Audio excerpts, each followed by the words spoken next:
আল্লাহ কয় মুখে কথা বলে, এত মুখ যে আল্লাহর সেটা মুখ না, নাউজুবিল্লাহ, অন্য কিছু গালি দিছে কি দেয় নাই? আল্লাহ এক মুখে যে এত কথা কয়, আল্লাহর মুখ কয়টা? খালি কয়টা না, ওটা মুখ না হুক, এটাও আমার জানা দরকার। অথচ এই বাউল তাউল বায়াতি আল্লাহর সামনে এত মারাত্মক কথা বলেছে, আমি দুঃখিত ভারাক্রান্ত। যেইভাবে তার বিরুদ্ধে আন্দোলন হওয়ার কথা ছিল বাংলাদেশে হইতে পারে নাই। কারণ সরকার মহোদয়ের মুরব্বীরা পর্যন্ত তাদের পক্ষে গীত গায়, ঠিক না বেঠিক? আর দেশের বড় বড় শক্তি, রাজনৈতিক শক্তি, জাতি যাদের দিকে হয়তো তাকিয়ে আছেন, তারা জুলাই বিপ্লবের পরে দেশে সরকার গঠন করিয়া ইসলামিয়তকে উপহার দিবেন। তারা দেখতেছি আজকে বায়াতির পক্ষে গীত গাইতেছে, তাদের পক্ষে টানতেছে, ঠিক না বেঠিক? দেখেছি পৃথিবীর মধ্যে ইসলামের বিরুদ্ধে, হক ও হক্কানিয়তের বিরুদ্ধে যত বাতিল জামাত পৃথিবীতে আবিষ্কার হয়েছে, তাদের ভিতরে এক দলে আল্লাহ পাকের শানে বেয়াদবি আর গুস্তাখি করেছে। কথা ঠিক না বেঠিক? বলে আল্লাহর সিফতকে অমান্য করেছে, আল্লাহর সঙ্গে সমকক্ষ বলার চেষ্টা করেছে, আল্লাহর শানে গোস্তাকে বেয়াদবি করা কুফরি।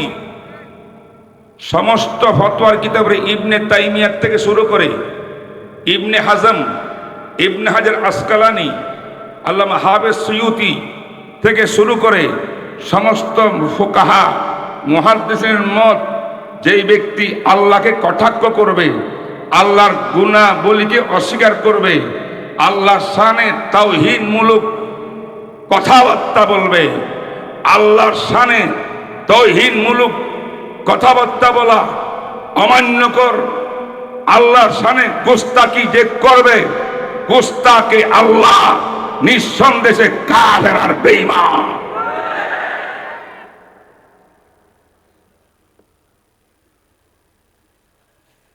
এরকম একটা দল বহু আগের থেকে আবিষ্কার হয়েছিল। বর্তমানে বাংলাদেশে এই কয়েকদিনে বের হয়েছে বায়াতি।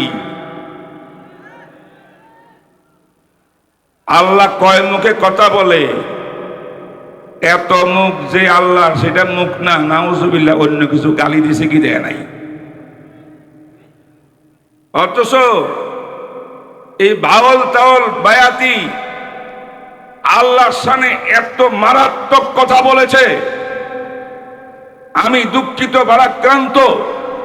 যেইভাবে তার বিরুদ্ধে আন্দোলন হওয়ার কথা ছিল বাংলাদেশে হইতে পারে নাই। কারণ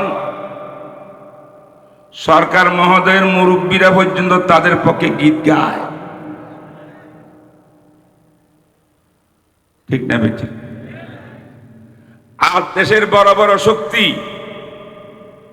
রাজনৈতিক শক্তি, জাতি যাদের দিকে হয়তো তাকিয়ে আছেন, তারা জুলাই বিপ্লবের পরে দেশে সরকার গঠন করিয়া ইসলামিয়তকে উপহার দিবেন। তারা দেখতেছি আজকে বায়াতির পক্ষে গীত গাইতেছে, তাদের পক্ষে টানতেছে, ঠিক না বেঠিক?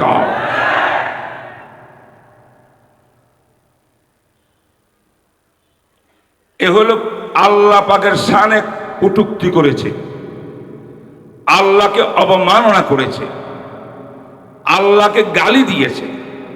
তার কথাগুলা আপনারা জানেন, মিডিয়াতে পেয়েছেন। মুখে ব্যক্ত করা এটা আমি ঈমানের জন্য ফাতরা মনে করি।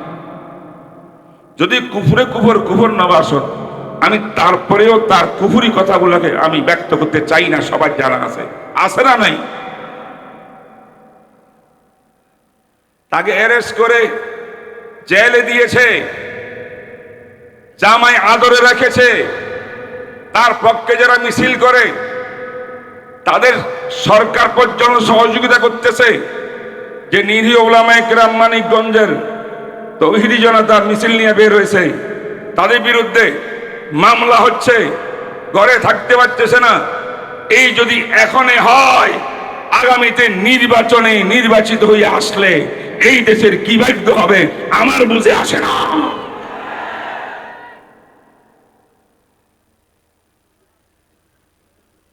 দুই নম্বরে আরেকটা আল্লাহর দুশ্মন, আরেক জমাত, তারা ভারত উপমহাদেশে তৈরি হয়েছে 1900 খ্রিস্টাব্দে। 1900 খ্রিস্টাব্দে ভারতের পাঞ্জাব গুরুদাসে একটা লোক জন্ম নিয়েছিল, তার নাম ছিল গোলাম আহমদ কাদিয়ানি, কানা, ঠিক না বেটি?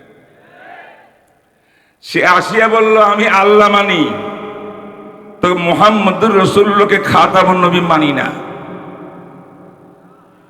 রসুল যে খাতামুন নবী কোরআনে আছে না নাই? 100-এর উপরে আয়াত আছে। মুফতি শফি রহমতুল্লাহ বলছেন ইঙ্গিতে ইশারায় সারাহাতান কেনায়াতান 200-এর মতো আয়াত, অসংখ্য হাদিস। গোলাম আহমদ কাদিয়ানি এগুলোকে অমান্য করে আমার নবীর শানে তানকিস করেছেন। খতমে নবুয়তের এই আকীদা মুহাম্মদুর রাসূলুল্লাহর রিসালাতের চাদর, আল কিবরিয়া ও রিদাই, আল্লাহর চাদর হইল কিবরিয়া, মুহাম্মদুর রাসূলের চাদর হইল খতমে নবুয়ত।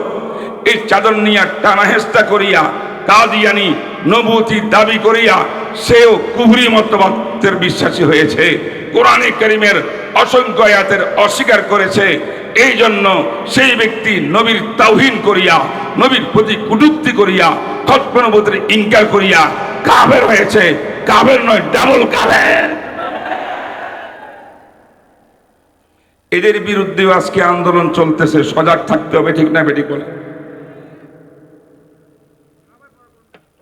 একটা হলো আল্লাহর বিরুদ্ধে কটূক্তি, আগে আমরা এত শুনি নাই, এখন দেখতেছি অলরেডি একদম নগদ। 2 নম্বর কাদিয়ানি সৃষ্টি হয়েছিল 1900 শতাব্দীতে। সে রাসূলুল্লাহ সাল্লাল্লাহু আলাইহি ওয়াসাল্লামের খতমে নবুয়তকে ইনকার অস্বীকার করিয়া গোয়াকে রসুলকে অস্বীকার করেছে।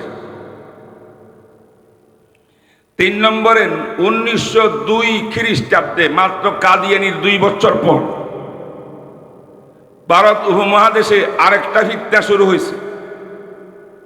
সেই ফিতনাটা আব্দুল্লাহ চট্টালবির মাধ্যমে, আসলাম জিরাজপুরীর মাধ্যমে। তাদের গুরু ছিলেন স্যার সৈয়দ আহমদ আলীগড়ি, ওনারও গুরু ছিলেন চেরাগ আলী, মিশরের তাহা হুসাইন, সেই তুরস্কের জিয়া গুল আল, তুরস্কে এই ফিতনা, মিশরে এই ফিতনা, ভারতে এই ফিতনা। এই ফিতনাকে চাঙ্গা করেছে 1902 খ্রিস্টাব্দে আব্দুল্লাহ চট্টালবি। আর সেই ফিতনার নাম দিয়েছে আমরা আহলে কোরআন। আমরা হাদিস বিশ্বাস করি না, হাদিস মানি না, কারণ আল্লাহর কোরআন জামে, সকল বিষয়ের বয়ান কোরআনে আছে। আল্লাহ পাক কোরআনকে ওয়ালাকাদ ইয়াসসারনাল কোরআনা লিযিকরি, কোরআনকে সহজ বানিয়ে দিয়েছেন। জায়গায় জায়গায় বাইয়িনাতিন মিনাল হুদা, কোরআনে সব খুলে খুলে বলার কথা বলেছেন। অতএব নবীর দায়িত্ব আল্লাহর পক্ষ থেকে কোরআন আনিয়া উম্মতের হাতে তুলে দেওয়া। যেমন ডাক পিয়নে চিঠি আনিয়া চিঠিওয়ালার কাছে পৌঁছাই দেয়, পিয়নের এই চিঠির সাথে সম্পর্ক নাই। মুহাম্মদুর রাসূলুল্লাহ সাল্লাল্লাহু আলাইহি ওয়াসাল্লাম তিনি আল্লাহর পক্ষ থেকে কোরআন আনিয়া উম্মতের কাছে পৌঁছাই দিবেন। নবীর ব্যাখ্যার দরকার নাই, বিশ্লেষণের দরকার নাই। কোরআন বোঝার জন্য নবীকে জিজ্ঞাসা করতে হবে না, তার কোনো বয়ানকে গ্রহণযোগ্য করা হবে না। ওনার দায়িত্ব কোরআন দেখাই দেওয়া। কোরআন দিয়েছেন, আমরা নিজে নিজে কোরআন পড়বো, নিজের মন মতো বুঝবো, খায়েশ মতো বুঝবো, নিজে কোরআনের ব্যাখ্যা দিব, বিশ্লেষণ আমরা দিব। কোরআনের বিশ্লেষণ আমরা যেমন বুঝি, নবী তেমন বুঝেন না, নাউজুবিল্লাহ, কথা এমনই করতে চায় তারা।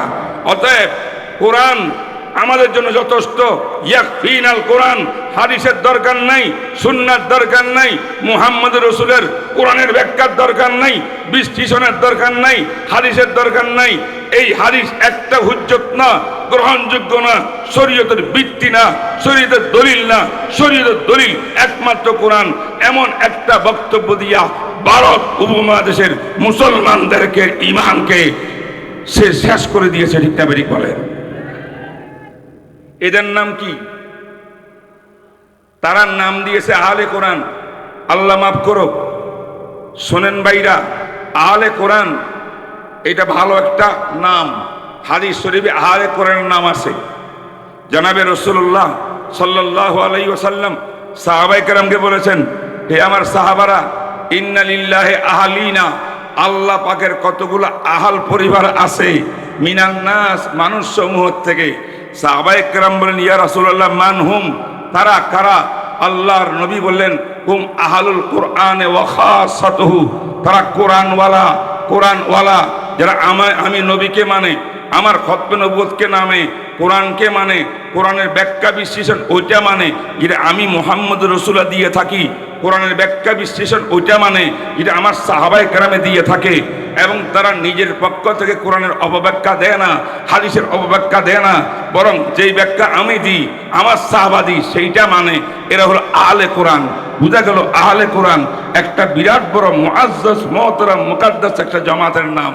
এই পবিত্র নামটা এই আব্দুল্লাহ চাট্টাবী মুনকিরিনে হাদিস, হাদিস অস্বীকারী নিজেরা নিজেদের নাম দিয়া দিল যাতে দোষ দেখানোর জন্য।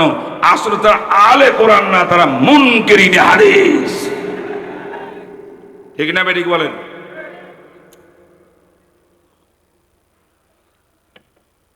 লম্বা ইতিহাস মুনকিরিনে হাদিসের, বহু আগের থেকে শুরু হয়েছে। মুনকিরিনে হাদিসের বিরোধিতা করিয়া কিতাব লিখেছেন ইমামে শাফিঈ রহমতুল্লাহ আলাইহি। মুনকিরিনে হাদিসের বিরুদ্ধে কিতাব লিখেছেন ইমাম আহমদ বিন হাম্বল রহমতুল্লাহ আলাইহি। মুনকিরিনে হাদিসের বিরুদ্ধে কিতাব লিখেছেন আল্লামা ইবনে হাজাম রহমতুল্লাহ আলাইহি। এই কিতাব লিখেছেন ইবনে তাইমিয়া রহমতুল্লাহ আলাইহি। ওনাদের বিরুদ্ধে কিতাব লিখেছেন ইমামে গাজালি রহমতুল্লাহ আলাইহি, ইমামে রাজি রহমতুল্লাহ আলাইহি। অনেক লিখেছেন। কিন্তু আমার ভাইরা, পুরাতন যারা মুনকিরিনে হাদিস, তাদের কিছু আকলি নকলি কিছু শোভা সন্দেহ কোরআন হাদিসের মধ্যে ছিল, সেই জন্য তারা হাদিসকে মানতে চায় নাই। কিন্তু বর্তমান আমাদের যুগে, এই যুগে যারা মুনকিরিনে হাদিস, বাংলাদেশের ভিতরেও জায়গায় জায়গায় মুনকিরিনে হাদিস বসা আছে। আমাদের সেই রাষ্ট্রীয় কুরসির মধ্যেও অনেক মুনকিরিনে হাদিস বসা আছে।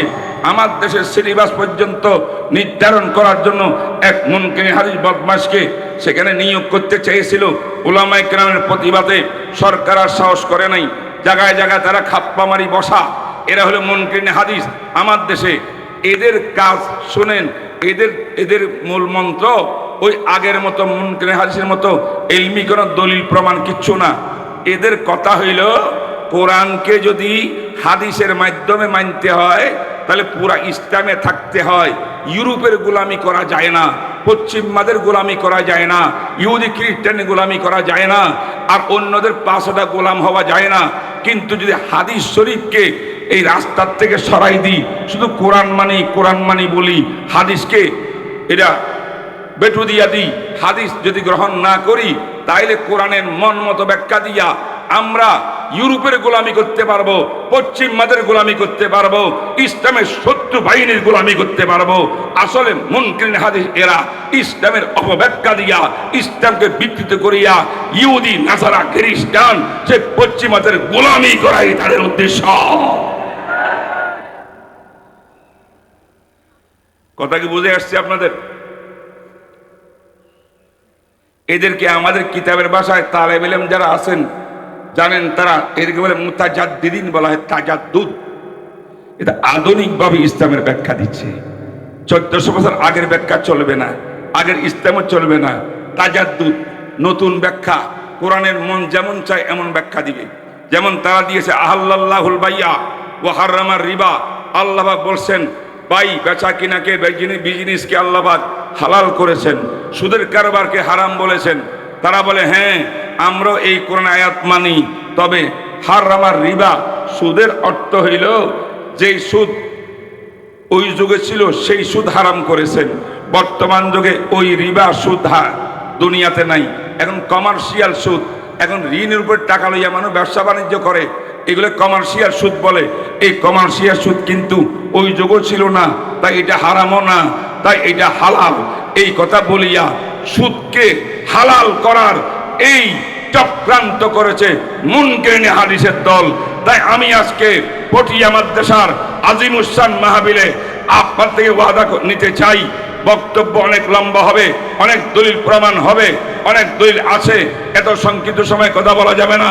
আমি বলতে চাই, হে তালাবাই এজাম, হে উলামায়ে কেরাম, সাবধান থাকো। যেই কোন বাতিল, যেই কোন রূপে ইমান চিনিমিনি করতে আসবে, আমাদের ইমান বিক্রি করতে আসবে, আমরা কোন বাতিলকে ছাড় দেব না। প্রত্যেক বাতিলের দাঁত ভাঙা মোকাবেলা করতে কারা কারা তৈরি, হাত তুলিয়ে দেখা। সর্বশেষ